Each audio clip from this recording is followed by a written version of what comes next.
Hey everybody, happy Torch Thursday evening tutorial here on the Beading Dream stream. We are so happy to be back with Torch Thursday for all of you. Sorry I am a little late getting on stream. Yes, I was dealing with some maintenance with the succulents, specifically number one, actually you do need to water succulents on occasion, little known fact, and secondly, Spike Lee was definitely listing. He was like, which is all, you know, fine and good, except for the fact that he's a cactus. And so I needed to find a... It was like, so yeah, so I had to come back inside and find a stick to prop him up with, because the poking him with my fingers was not doing good things for my fingers or the cactus.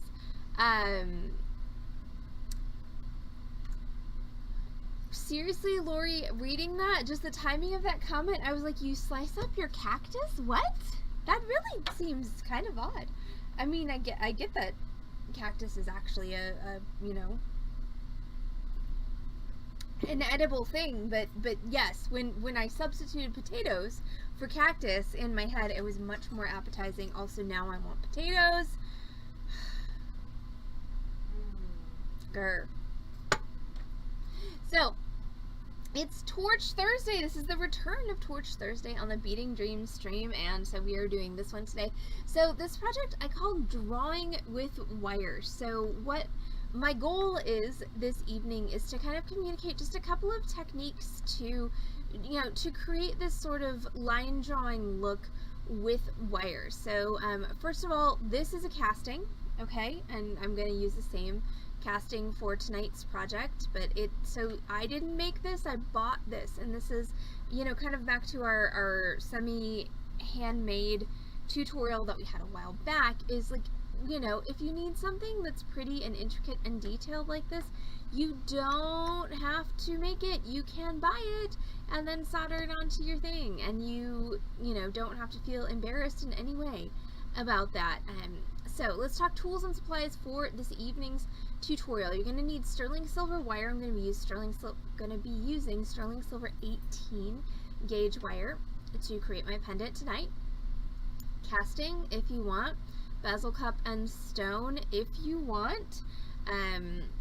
Couple of soldered or jump rings, which I forgot to grab, so I'm going to run and grab those in just a moment. Also, I need like a 6mm, a 5mm, and a 4mm sterling jump or soldered. Either one is fine. And if you want, you can hang a bead from the bottom. So if I have time to do that, I have a cute little, well, I have dirt on my hand because I was just messing with the plants. Sorry about that. But I have a cute little blue topaz. And then if you're going to hang a bead from the bottom, then you're going to need some, thank you so very much, you're going to need some 24 or 26 gauge wire to do that, and I think this is 26 gauge. Woo, excuse me, RY, on my sample. And I've got, exactly, the Diet Cola soda needs to start working like right now, so I can stop yawning. Also, like, I'm sorry, but roasted onion soup nopales does not sound as good as roasted onion soup to potatoes. It's true, but I'm just saying. So I've got a little labradorite cabochon, and then I have a bezel cup that's going to fit my cabochon, and a bezel cup, for anybody who's not familiar, is just this little die-struck setting that you can just stone in. And then I'm going to need some easy solder. I'm going to need some extra easy solder. As far as tools go, I'm going to need all of my soldering tools plus some wire working tools, which means I'm going to need my pliers. It's going to be a round nose pliers. That's the one that looks like this. Chain nose pliers and a wire cutter. I'm going to need a chasing hammer and a bench block or bench block equivalent. Whatever you've been hammering on during this whole pandemic, you can keep using that thing for this. You're going to need a torch. I have my favorite Blazer butane torch for this. You're going to need a soldering surface. I've got a solderite board that I'm going to use for this, you're going to also need a prong pusher. You're going to need pickle and a pickle pot. We'll talk about what that is and what it does in just a minute. You're going to need flux and a flux brush. Same with that. We'll talk about what that is and what it does when it's time for us to use it. I may or may not be using a solder pick tonight. I haven't decided yet. And there's probably other stuff that I've forgotten. I'll let you know what I forgot when I remember that I forgot it. Please don't eat Spike Lee. That's not yes. He's a celebrity cactus. He is not for sauteing. I know. I almost pierced my face with them. They're close. Fair. Okay, so step one of this type of thing is, you know, conceptualize what you want. Now, if you are a better illustrator than I am, or if you're better at expressing the things that are in your head through visual representation, then by all means draw out your design. I am absolute crap at that. It never works for me. I'm terrible at it. I am much better when I just have the physical stuff in my hand and I'm kind of going for it. But the thing to think about, regardless of whether you're drawing or you're just going off of something in your head, is so when you think about drawing, like if you were going to execute this on paper, you know, a lot of times you think about kind of continuous lines of, hi Sophia, you know, continuous lines of like, you know, this goes into this sleeve and then this goes into this sleeve and then, you know, this is all kind of drawn as one. When you're executing this with wire and you're soldering it together, these are all actually individual pieces soldered together. So like each one of these petals I made individually, each leaf is individual, the stem is individual. So this is where, you know, when you're executing with wire, I find breaking the design up and trying to kind of, you know, chunk it into little segments makes a huge difference in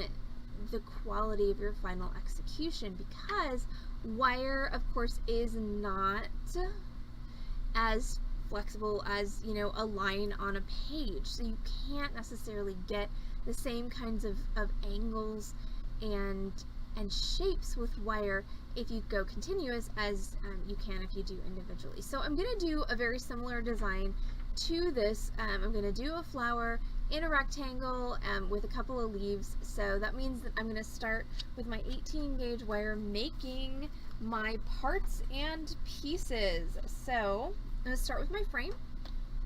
How big do I want my frame to be? This one's 1.5 inches. That works. 1.5 inches is good. So that's 1.5 inches tall by about 5/8 wide. I don't think I want my one I'm doing tonight to be quite as wide. So 1.5 inches times 2, that's 3, 4.5. I'm going to cut 5 inches of wire. We're going to see what that does for me. So 5 inches of wire.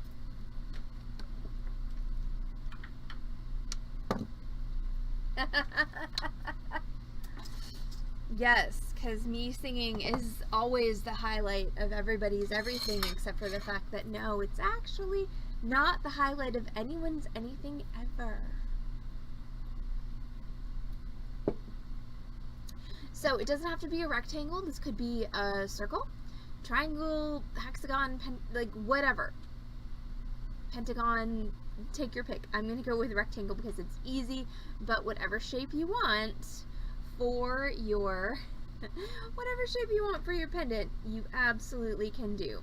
So I'm just kind of eyeballing this, making my rectangle shape. So to make a 90-degree bend, you're just going to take your chain nose pliers, hold your wire, and just press against your chain nose pliers with your thumb. You will see I am actually legitimately pressing. Okay, that is the impression of the wire in my thumb. That's how you get a nice sharp bend, like so.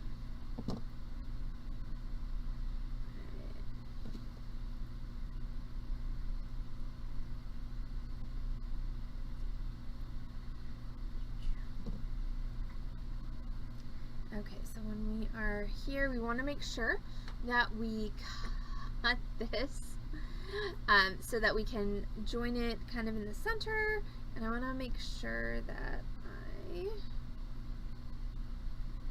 Bend that at the right level.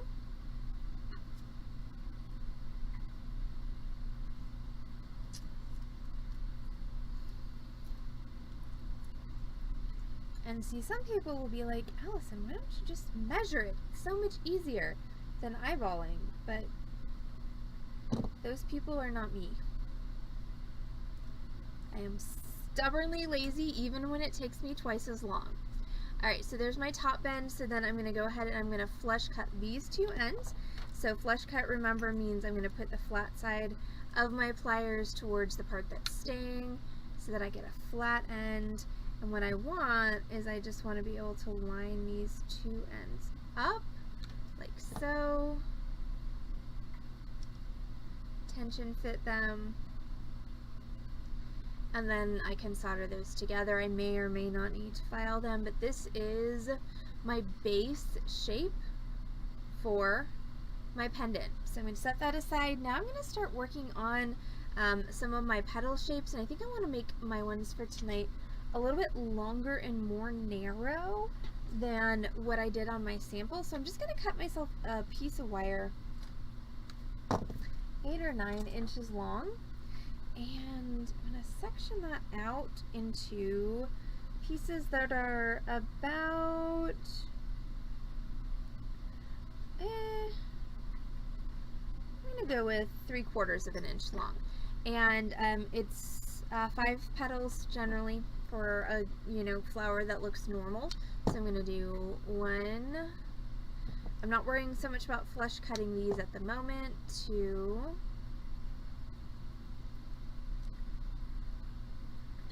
3,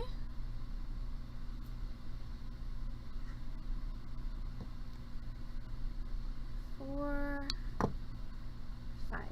Okay. So to make a little petal shape similar to this, what you're going to do is you're going to take your chain nose pliers and you're going to grab in the middle of one of those pieces of wire you just cut, and you're going to bend to make a 90-degree angle, like so. And then what you're going to take your chain nose and you're going to catch the point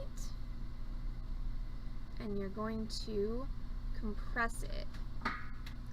And it's gonna want to twist, so you just sort of have to muscle through it, but you're going to compress it like so. And then you're going to take the bottom parts and you're just going to grab the ends of them and you're going to curve them ever so slightly so that you have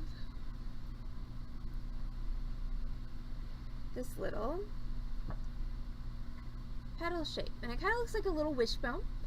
At this point, we're going to be soldering these all in a circle, so they're going to look obviously more like a flower when they are soldered all together. So again, start in the middle of your wire, bend like so, and you actually have to, in order to make that petal shape work, you got to go a little bit further than 90. You got to make more of a hairpin bend, and then just catch that with your chain nose on the outsides and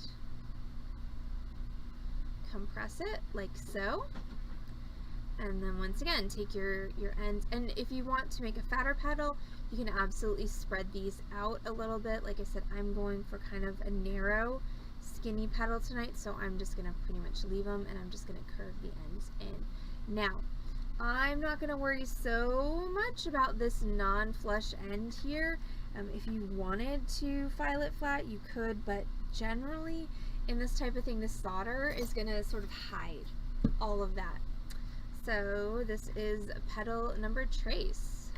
So we're going to bend it, and then we're going to squeeze it. Really? Yes. Compress it like so. Okay, so in that process, my wires here have just gotten to the point where they're completely touching, which is not at all what we want. So we're just going to pull those apart just a little bit.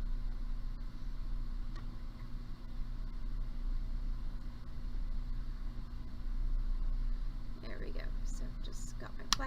oh dear, I had my pliers in there. So I've cut my pliers in here again. I'm just going to pull that apart a tad. And then we're going to go ahead and curve that in. Now, you may have noticed that my petals are not all exactly the same size. They're not all exactly the same shape. That's one of the cool things about handmade things, is it doesn't have to be all uniform all the time. Yes, that is what those of us who are challenged with making things uniform, this is what we tell ourselves. It's okay, it's organic, it's nature, it doesn't matter, it doesn't have to be perfect. And actually, in the grand scheme of things, it actually doesn't have to be perfect. Like, this is your art, this is your hobby, this is your stress relief. Like, don't make your stress relief more stressful than, you know, the other things in your life. That, my friends, is the, you know, definition of counterproductive. So once again, when I was squishing the end, these came too close together, so I'm going to separate them out. I got an amen from Heather, so I must have done something right. Reach.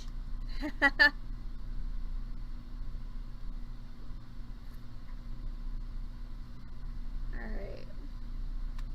Okay, that's a floor petal now.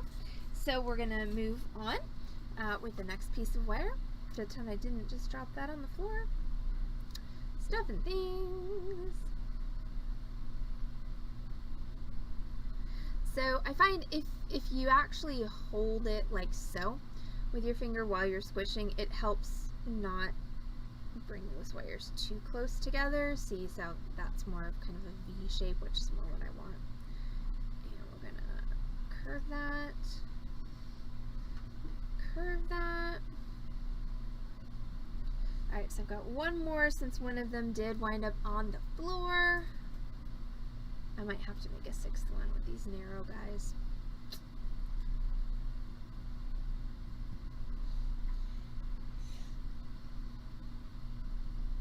Oh, okay, I see it. So I might just retrieve that one from the floor.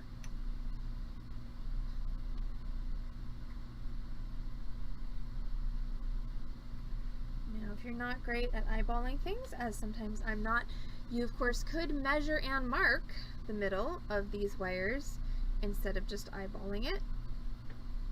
That's totally valid. Heard some people do that. I may not be those people, but hey, all approaches to that sort of thing are valid.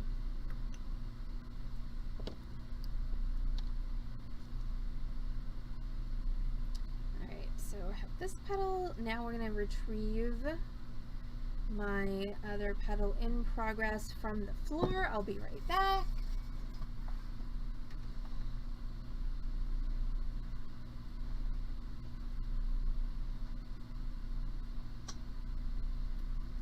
Okay, now that. Alright, so this is going to be all of the petals of our flower.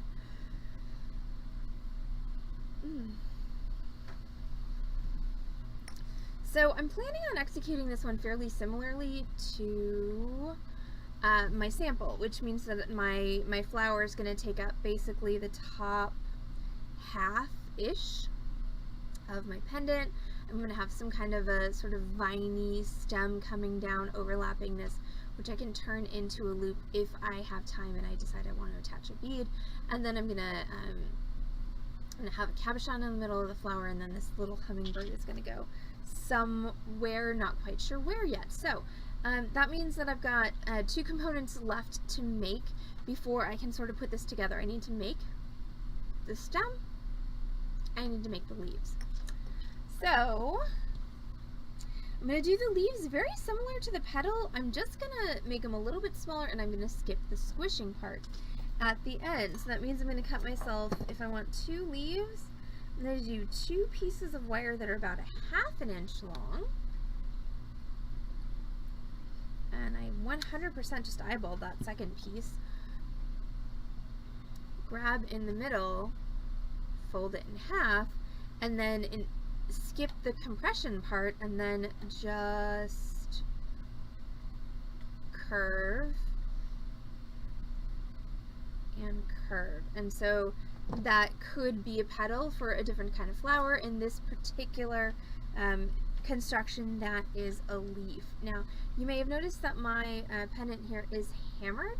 So what we're going to do is we're actually going to solder the frame, we're going to solder the flower, then we're going to hammer, and then we're going to solder everything together. So that's how that's going to get its hammered look, and of course that's going to be using our chasing hammer and bench block. So again, fold and curve.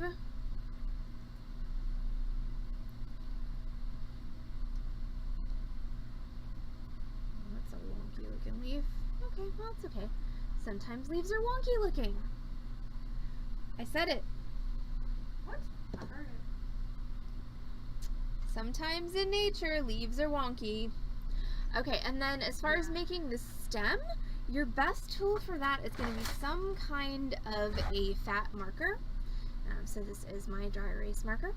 And I'm just going to take that and I'm just going to make a couple of opposing curves in that wire with my marker.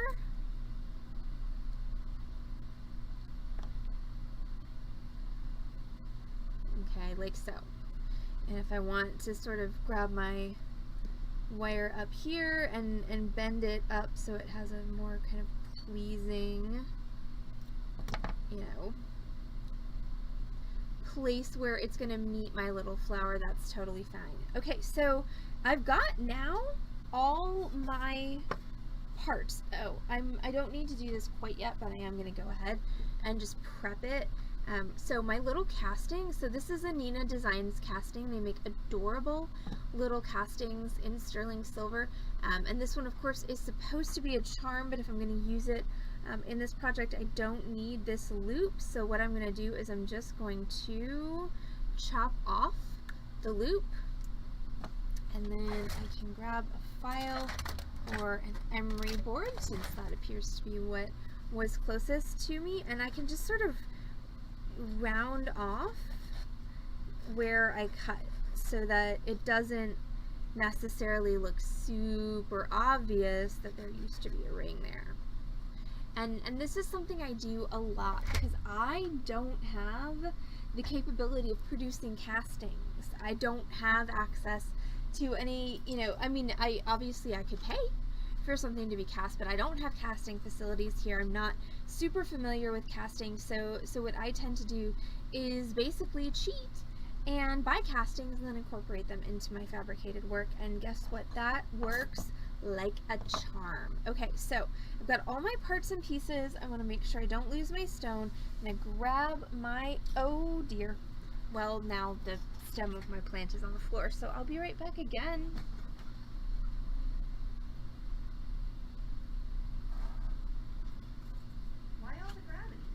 Well, it grabbed onto my really rough fingers and then just flung. It works like a, oh Lord.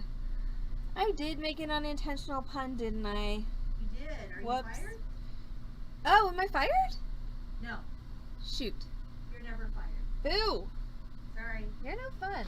I agree. You're a fun sucker, Heather. Everyone thinks so.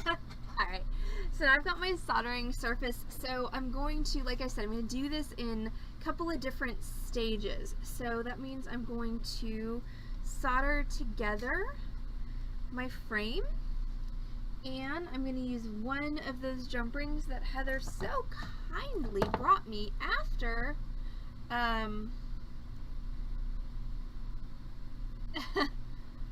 after I asked her to.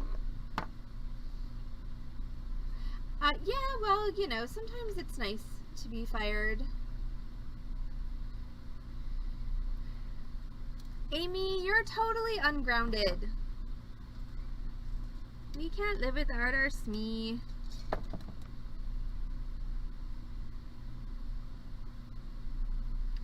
Though, everyone also, this is actually Heather's second, oh no, I was fired.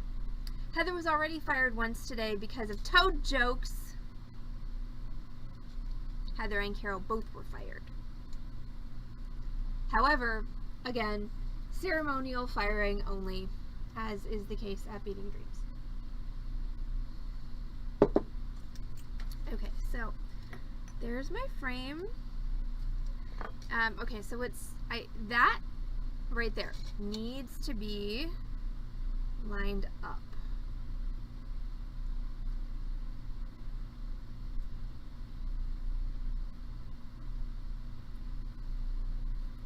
That's your purgatory, is making flags forever.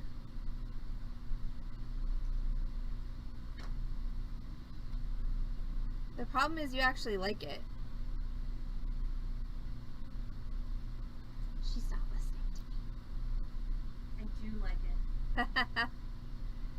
Oh, the flags, Lori, it's a seed bead weaving project that we do every year that is tedious and absolutely Heather's cup of tea, but It really is. also a gigantic investiture of time for a decent financial return. But it's like, you know, it's one of those things that there's only one of her, so this is one of those times of year where I really wish she could do 17 things at once instead of only 14, which is how she usually rolls. I have no idea where my tweezers are. That's okay. Okay, so I finally got my tension fit correct. You can see that my joint is aligned. It's ready to be soldered. I'm going to take my ring, and this is my 4mm ring.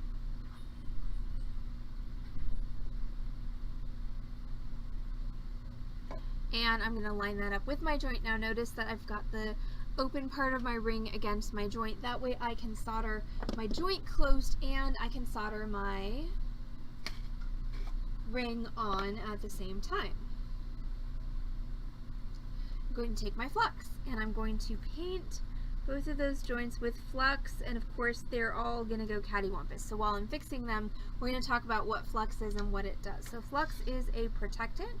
What it does is it keeps our metal from oxidizing so that our solder can flow. So the first thing that happens when we hit a piece of alloyed metal like sterling silver with a torch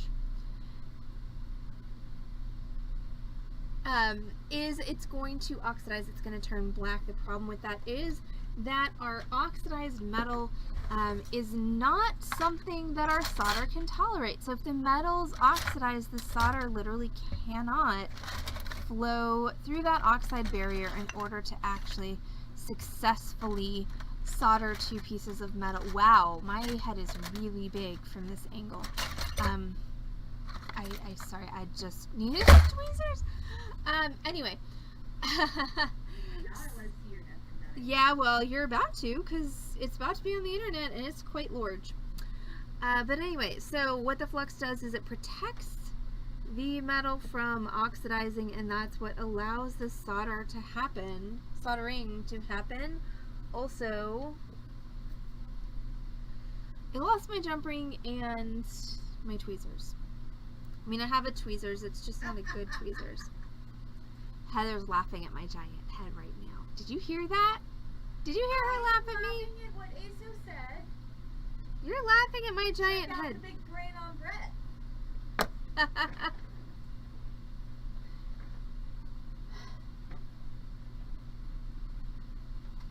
Yeah, no, I have. Oh, did I? Nope. No idea. That's okay. This one will work. So what happened was I lost my ring, and so that's okay. We're going to use this one instead.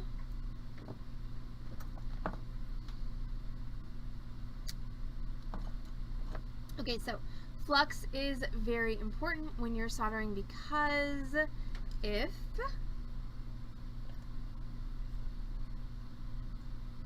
you don't use Flux, then your metal gets oxidized and your solder is not going to flow. So now I'm going to go ahead and use my easy solder. I'm going to solder those two pieces together, right? So I'm going to take a little piece of easy solder. It's a very, very small piece, okay? It is like a 1/16 of an inch of easy solder. Okay, you can see it right there. So I'm going to go ahead and try and grab that, drop it right on my joint, and then I'm going to heat this until my solder flows. Now before I turn on my torch, of course, we are going to have our very quick 5-point soldering safety lecture, of course, prefaced by the fact that I am not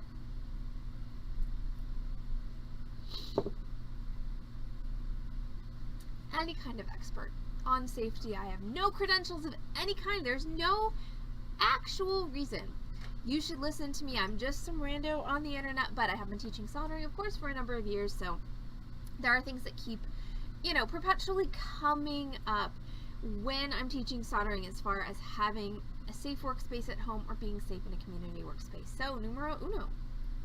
Try to have 6 to 8 inches of clear space around your flame at all times. Yes, that means you should not have a webcam, nor should you have a light which is wrapped in a tissue near your flame, but guess what? This is the streaming life. Do as I say, not as I do. Number 2, once you've had a flame going in your workspace from that point forward, always assume that everything in your workspace is hot enough to burn you, because it probably is. Tweezers are your friend when it comes to picking up metal that may potentially be hot. Number 3, ventilation is important. If you find yourself coughing, hacking, wheezing, or feeling otherwise uncomfortable in the lung area after your soldering, you probably need to re-examine your ventilation situation. Number 4, if you're not actively soldering with your torch, turn it off. It's not that hard to turn it off. It's not that hard to turn it on. There's no reason where you're using this style of torch.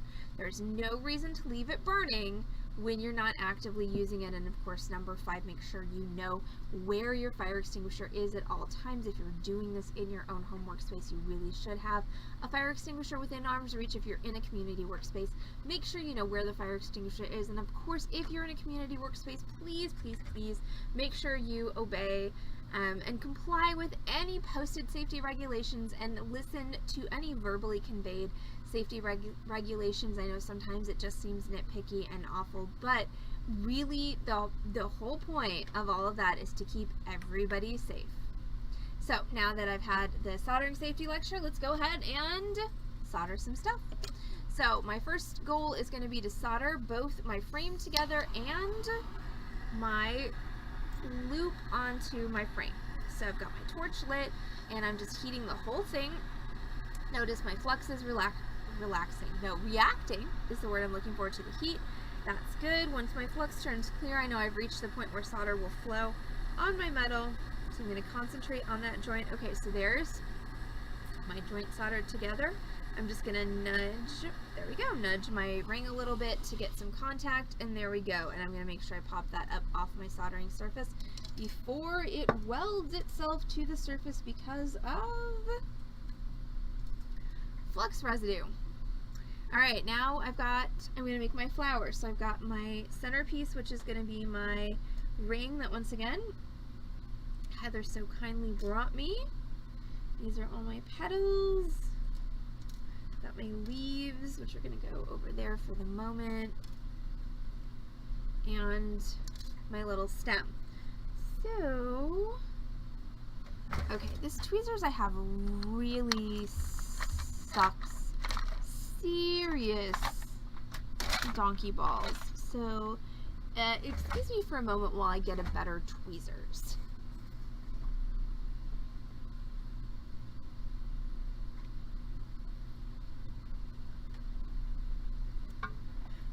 Okay, I'm back. And Lori, I'm using a 6mm ring for the center of my flower, but you could really use, honestly, whatever ring works with the size you're going for and the size of your bezel cup as well.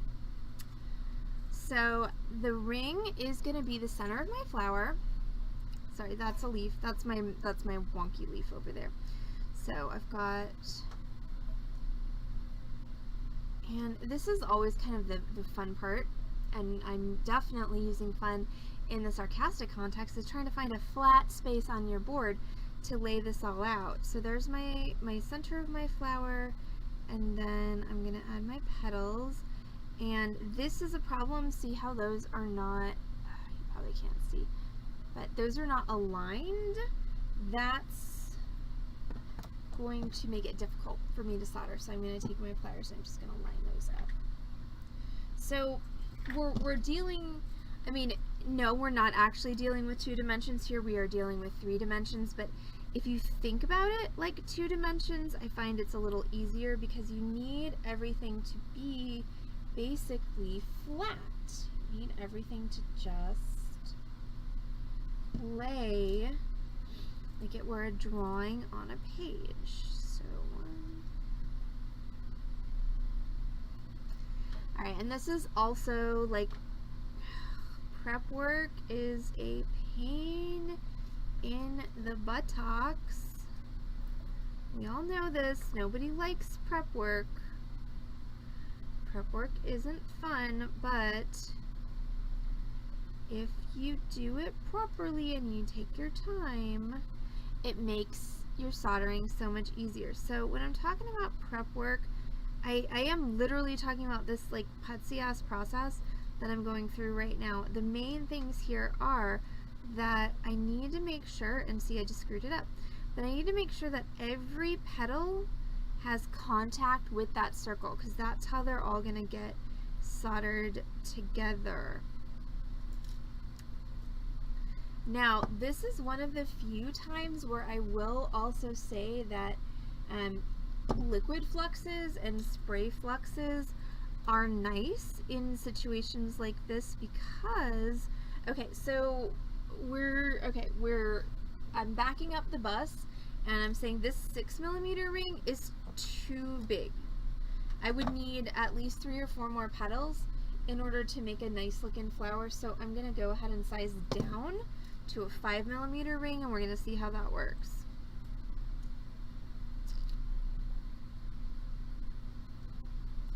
I think that's going to work better. But anyway, as I was saying, liquid fluxes and spray fluxes, generally speaking, not my faves. I am a paste flux girl through and through, but in a situation like this where I've taken a solid amount of time to lay this out, I'm gonna attack it with my flux brush and I'm gonna try real hard not to ruin it. Yeah, and that may or may not happen. So if you're using a liquid flux or a spray flux, you kind of remove the brush from the equation, which can definitely be helpful. Okay, so I think I finally got those all laid out. I know that this one's not, actually that one, it looks like it's not contacting, but it's because it's not contacting, you know. The camera does not lie. Oh dear. Well, my pliers are on the floor now. Oh, Darcy is watching the stream intently. Well, I need the tweezers, so she can't have them quite yet. Alright, so that's gonna go there. You'll notice this is a little warped here, so I'm gonna have to kind of press that down when I'm soldering. That's okay. I think I can handle that. And leaf and funky leaf, you can go there. Alright, so there we go. So there is my flower. Now, one of the keys to not screwing all of this up is thinning out your flux with a little bit of water. So, be right back again.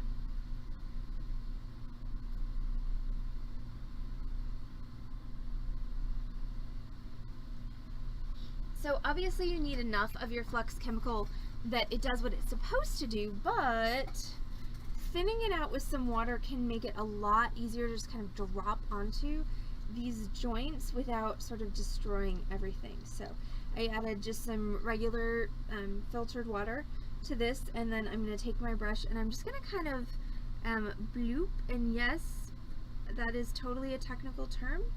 I'm going to bloop some flux onto all of these places where I'm going to have to solder. So basically any place where I need to connect something to something else, That totally wasn't me getting flux on my boob. I don't know what you're talking about, stream.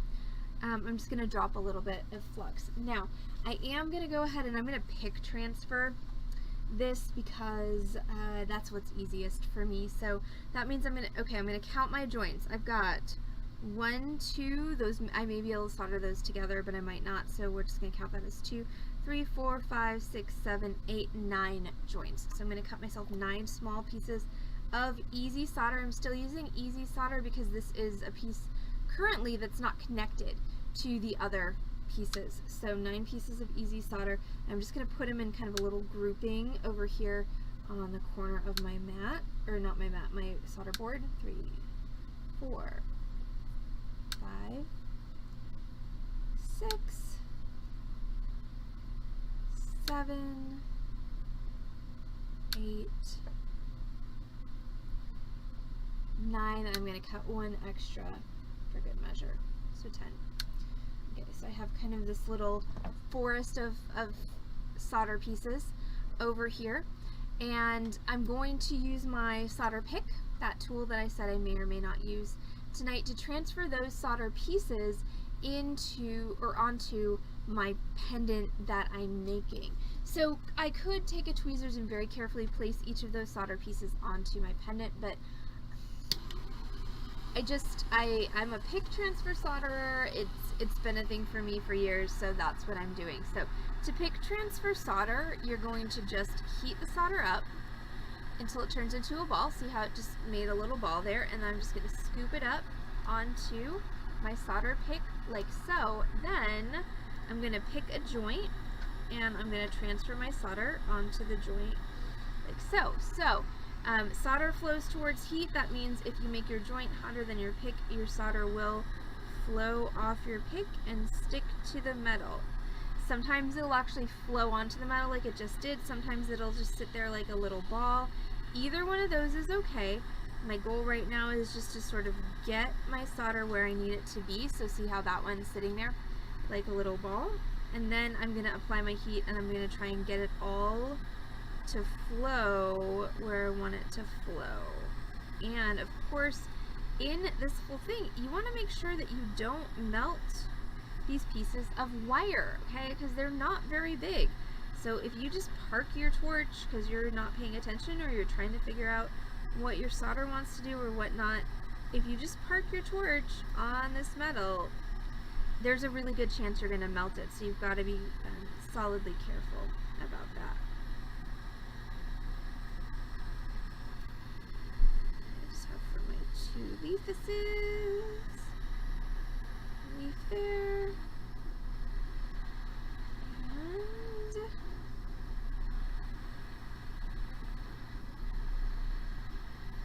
leaf there. Okay, so now I've got solder placed everywhere that I need. Hey, Chuck Silver Jewelry, awesome.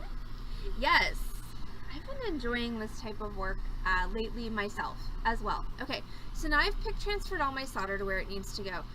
Now I need to, of course, get everything to solder together. Yay, fun. So I'm going to start by heating the whole thing because, of course, metal conducts heat, so we got to get the whole thing up to temperature. And once the whole thing kind of gets up to temperature, I'm just going to start focusing on those individual solder joints and watching for where the solder flows and making sure that it flows where I want it to. Okay, so for instance, this joint, fabuloso. Perfect, soldered exactly where I need it. This one, not so much. Why? Because it's not actually touching. We're going to go ahead and we're going to address that in a minute. I'm going to do all the easy ones first, because I already did the eat the frog philosophy for my day today. So right now I'm going to go with do the easy thing first and then work on the complicated things. Okay, and this will sometimes happen. I'm okay with that. That's up to you. You know, what this is my solder, these two touched, and so my solder flowed up there. Considering the organic nature of this project, I'm okay with that. Now, I screwed up because that was positioned and now it's not, so that's going to be a thing in a minute. So in the interest of let's finish this first, this flower, we're going to make sure that this one's on because it's like barely hanging on by a thread. So we just want to make sure, there we go. And then that one, okay, so that, la la la. Alright, so I think that's all together.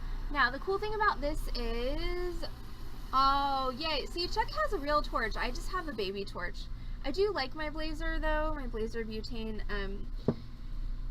It is a solid fave of mine just because of fire codes and the fact that I don't actually have to have a special permit to have it in my business. It's awesome. Okay, so now I had this all positioned and then this popped up. So now I've got to reposition everything. So let's see. How do I want to do this? I think I want to go ahead and move this down just a fuzz and solder this on, and then I can reposition my leaves. That's my strategy. We'll see if it works. So heat, heat, heat, heat, heat. Now this is all the same melting point of solder, so don't be surprised. Go back where you're supposed to go. Don't be surprised if your solder reflows. Okay, did you see how those right there, those joints got really shiny silver? Okay, that's your solder reflowing because it's all the same melting point. Now the reason that we can do that is because this piece is flat, and so it doesn't matter so much if the solder reflows because everything's still supported. So even if the solder reflows, it's not necessarily going to fall apart, but you got to still be aware that that's a thing. Now I feel like this isn't really on there, so I'm going to grab one more piece of solder. So this is where I'm going to confess to the dirty little secret that a lot of fabricators don't tell you when they're teaching you. I don't tell people when I'm teaching them. So we all say solder will not flow across a gap, which is fundamentally true, but it won't. We say it won't fill, but sometimes it will. It's all about surface tension. So what I want to do is I want to just fill that right there with solder. So I'm going to grab my solder back, I'm going to put it on there, and then I'm going to heat. Nobody said that was okay. And what my solder is doing right now is it's saying, Nana boo boo lady, you suck and I'm smarter than you. Yes, it's totally inanimate. It's silver, copper, and zinc, and yet still physics has proved me wrong. So what I really wanted to do was I wanted to fill that there with solder and make sure this was nice and securely soldered onto my stem. What my solder did instead is it flowed up my leaf and made a nice fat tip to my leaf. So thank you physics for the fuck you on the internet. And now I'm gonna go ahead and just heat this until it'll come off of my soldering mat, or soldering, why do I keep calling it a mat? It's not a mat, my soldering board, like so.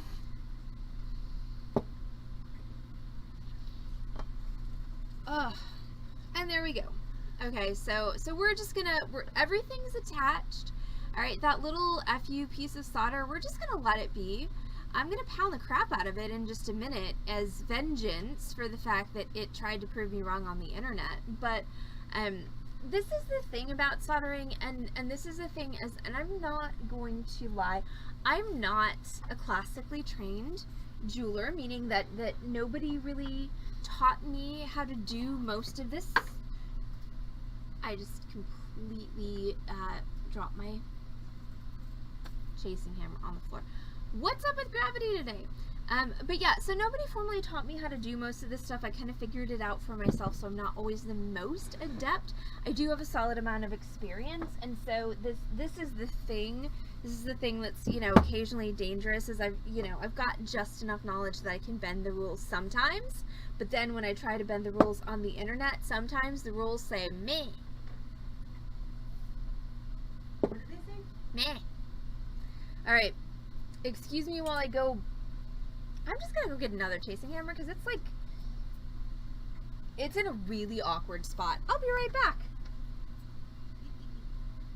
It's like right between like your spot and my spot against the wall. Oh, great. Yeah. I would have to, there would be a lot of contortions to try and get that chasing hammer. So hey, look, the good thing about being in the bead shop is we have multiple chasing hammers.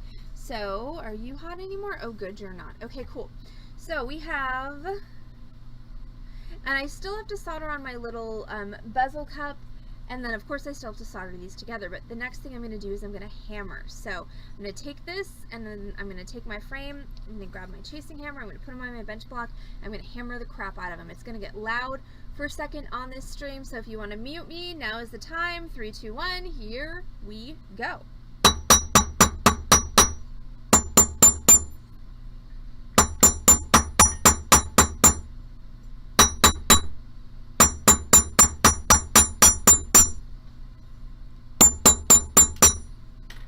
Okay, that was my frame. Now my flower. See, so I went to an arts high school, not in the 70s, but so our arts programs were amazing, but they were very, very specific, and they were very, you know, what we call major specific. So, you know, I didn't get to learn to do jewelry and to solder in high school because I was a dance major, and so I got dance classes, and that was amazing, and theater classes and whatnot, but since I wasn't on the art major track, then I didn't get the art major classes like jewelry, which was unfortunate because I really would have enjoyed that. I didn't actually learn to solder. Let's see, I learned to solder from a friend when I was living in Chicago in the early 2000s, and it didn't really stick.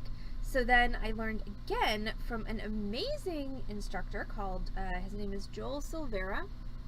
I'm sure he's still teaching.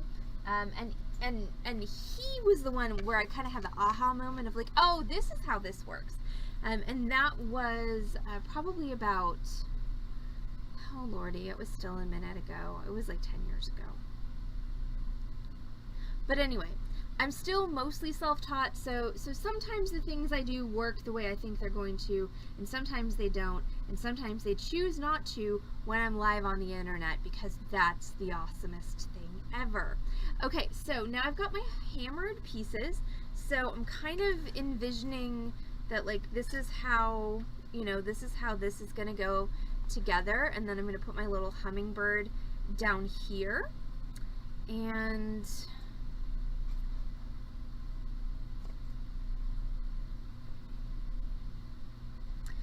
I might actually, I think what I'm going to do is I'm going to bend this here, solder it together. Yeah, so I think I'm going to do that. I'm going to solder that together. This is going to turn into a spiral. I think I might forego the bead, both for time reasons and just because at this particular moment it's not so much speaking to me. So first thing I'm going to do is I'm going to go ahead and put my little bezel cup in the center there. So that means that I'm going to, hey, look at this. It's fancy. I can just turn it around.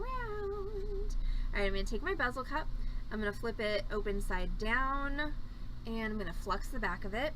And I'm going to grab a piece of solder, and I'm okay with still easy solder, I think.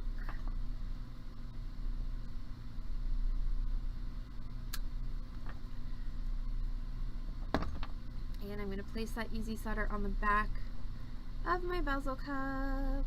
Maybe. Come on. Dink. I will also say, Chuck, that I feel like in the 70s and even in the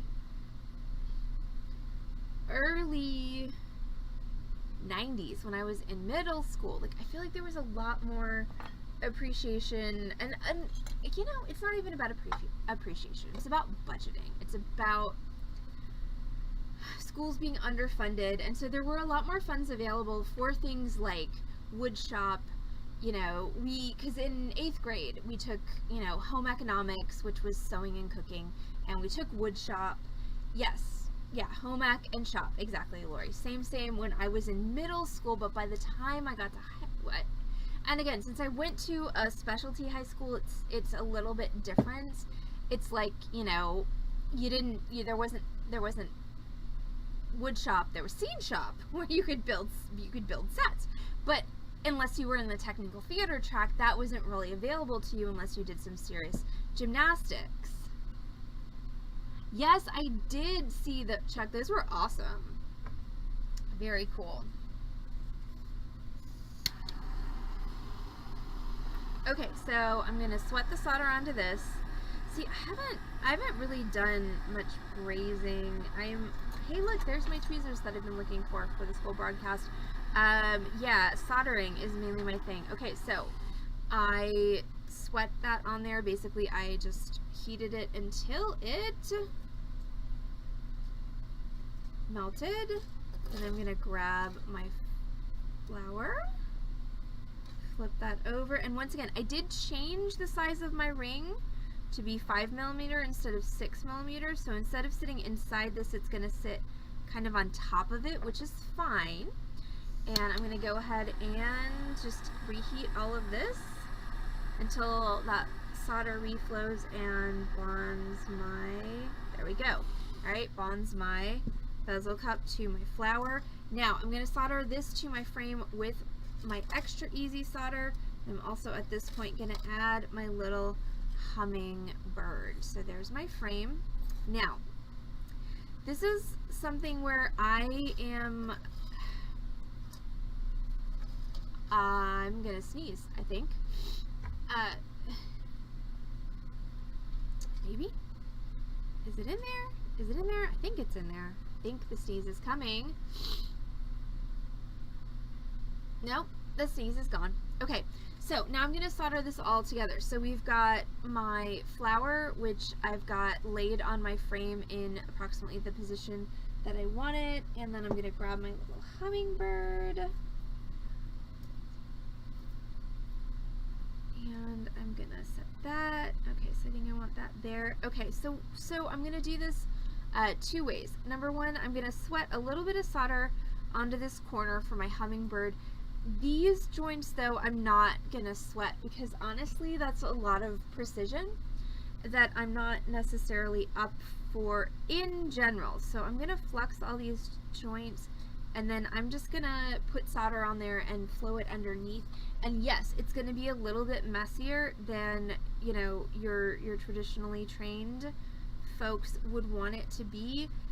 And that's fine with me. Again, if you want it to be neater, what you could absolutely do is lay this on here, just like I have it. You could mark with a marker where all of these solder joints are that you want to create, and then you could sweat solder onto each of those points just a tiny little bit, and then drop your flour on, reflow everything. And what that does for you is you're not gonna get what you're gonna see on mine, which is, you know, you're gonna see some solder shadow on the outside, and so that kind of eliminates that. I am gonna do this all with pick transfer as well. So anybody who hates pick transfer, sorry, not sorry, it's just me. So I got 1, 2, 3, 4, 5, 6, 7 joints, and 8 for my hummingbird. And again, I've switched down to extra easy solder now. So 1, 2, 3, 4, 5, 6, 7. Hey Chuck, would you mind posting that link to that YouTuber in the Discord for me so that I can, when I have, you know, a free moment, I can watch them. But once I close out this chat, all of this stuff in the chat is going to go away. Okay, so I'm going to start by sweating some solder onto the corner here for my little hummingbird.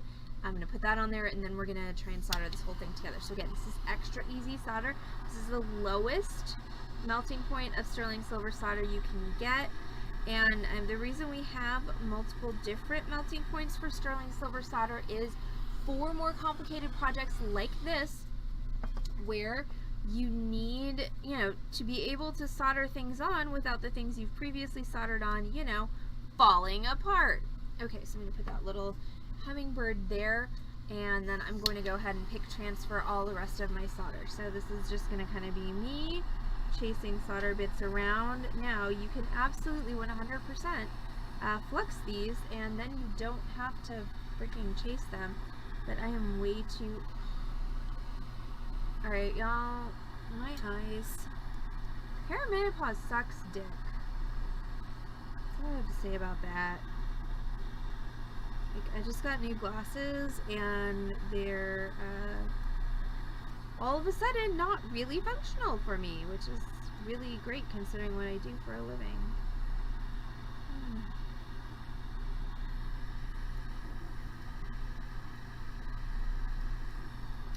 So when you're transferring, again, sometimes what just happened there is my solder just like a freaking dream just flowed underneath my wire, and it was amazing. Okay, that doesn't always or even often happen. Sometimes you're gonna be just that's, and sometimes like that you put it in completely the wrong place.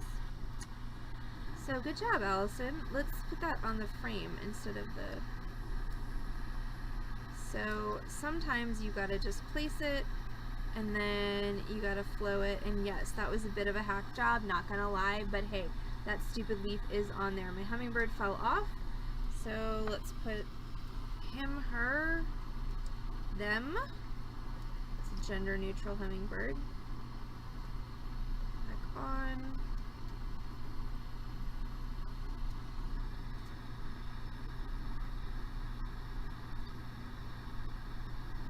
Now, the good news is, even if you're using the same melting point of solder for everything, once the solder has flowed, it will reflow at a slightly higher temperature, which means that you are marginally less likely to destroy everything if you've got to go back and redo something. Alright, so there's that. Come on. Nope. Alright, and oh dear, solder flows towards heat, so make sure you're aiming your heat properly, and I totally collapsed that and almost separated it from here, but I didn't, so go me for that. Let's see, alright, I want one more piece of solder here, and then I think I might call it done. So I've got it soldered down here, oh, and here. Alright, so I've got it soldered down here, here, here, here, so I want one here, one there. Means I need 2 more pieces of extra easy solder, which is easy to procure. 1, 2. Okay, and then after I'm done soldering this together, it's going to go in the pickle. Alright, so let's talk for a second whilst I'm doing this about pickle. What it is and what it does. Pickle is a weak acid solution that cleans all of this crap that you can see off of the metal so that I can polish it, set my stone in it, and make it pretty to wear. Okay, so all of this residue, all this flux residue, all this stuff that's black and red and not very pretty, the flux, or not the flux, the pickle, excuse me, it's going to clean all that off so that I can polish this piece and I can make it pretty to wear.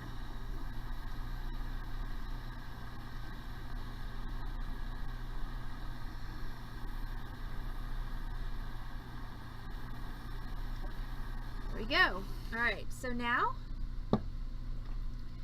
into the pickle it goes. Okay, pickle, I have off screen, it's in a crock pot because pickle works best when it's warm. And it will still work at room temp, it just takes a freaking day and a half, and that's not even really an exaggeration at this point, but yeah, it takes forever at room temp, so it's better if it's warm. I just have a good old Hamilton Beach crock pot set on high for my pickle. You do want to make sure, of course, that if you are using your Hamilton Beach or other brand crock pot for pickle, that it is now a pickle pot, not a crock pot. You cannot make chili in your pickle pot, okay? Don't do it. Just say no. Gives me flashbacks to, okay, so my college costume design teacher. It was an amazing woman. Her name was Claire Marie Verheyen. And she is the one who put the fear of God in me about chemicals for my entire life, okay? Like, just all of the terrible things that can happen if you mix chemicals with your, you know, food preparation. And so for my whole life, you know, I've been fighting with boyfriends, roommates, whatever, about like, no, you can't actually make soup in the dye pot. You don't do it. No, there's 17 other pots. Why are the 17 other pots not good enough? This one pot that I dye things in, like, that's what you want to use? What? So yeah, just don't, okay? Chemicals over here, food over here, never the twain shall meet. It just don't. What is my pickle solution is the question. I use citric acid, so I use the Auto Fray Citripickle.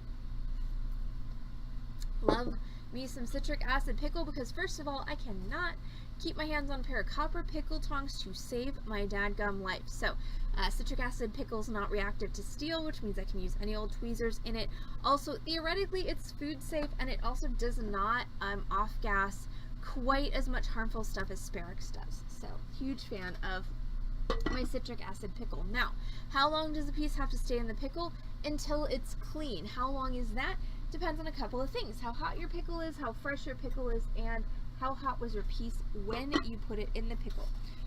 All of those things are pretty good for me at the moment, which means that my piece is, for the most part, pickled and done.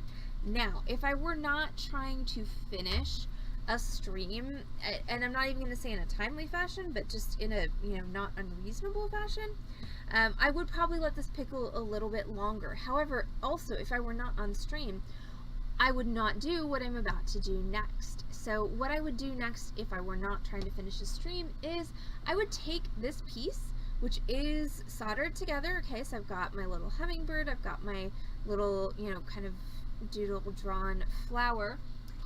I would take this and I would put it into my tumbler. And my tumbler it's just a vibratory tumbler. It's got stainless steel shot, water, and soap in it.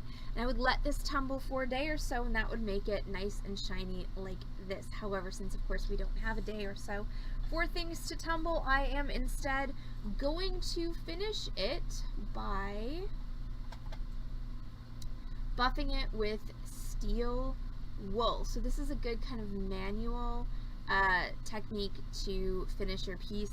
So I'm going to take some fine steel wool. I've got some quadruple zero steel wool, and I'm just going to take that and I'm going to start buffing my silver. And what's going to happen is I'm going to go from this pickle white finish, which is pretty, you know, sort of matte, and I'm going to go to this nice kind of satiny silver finish. Now, if you want a really shiny silver finish, steel wool alone is not going to do it. So you can follow your steel wool up with a Pro Polish pad or a sunshine cloth. You can grab your Dremel or your rotary tool and put a felt wheel on it, put some rouge on it, and that'll give you a nice finish. Or, like I said, if you have a tumbler, you can absolutely just chuck this in your tumbler, let it tumble for a couple of days, and you're going to pull it out. It's going to be shiny, it's going to be beautiful, and even though it took a little bit longer, it's going to be very low effort on your part.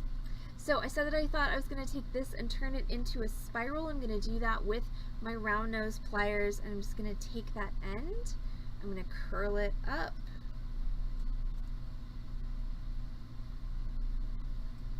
like so, and then I'm going to switch to my chain nose pliers are on the floor. What the heck? Switch to my, what the heck was, why am I dropping everything on the floor tonight? So I'm going to switch to my chain nose, and I'm just going to spiral that up, like so. Alright, so there's my little spiral for that. And then there's my little setting. I can clean the steel wool gunk out of there. I'm going to grab my labradorite, pop that in there. Make sure your stone is, of course, fully seated and level in your bezel setting. And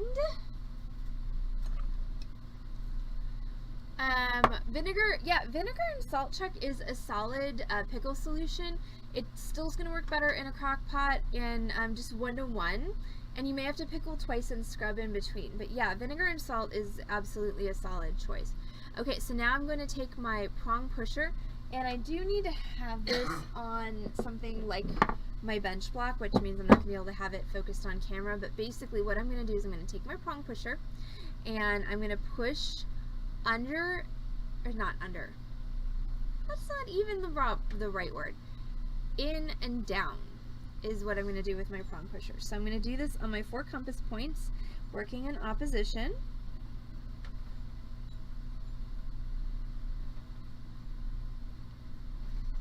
Okay, so you will see that I've started to squish that bezel around my stone. I'm going to go for all of those points.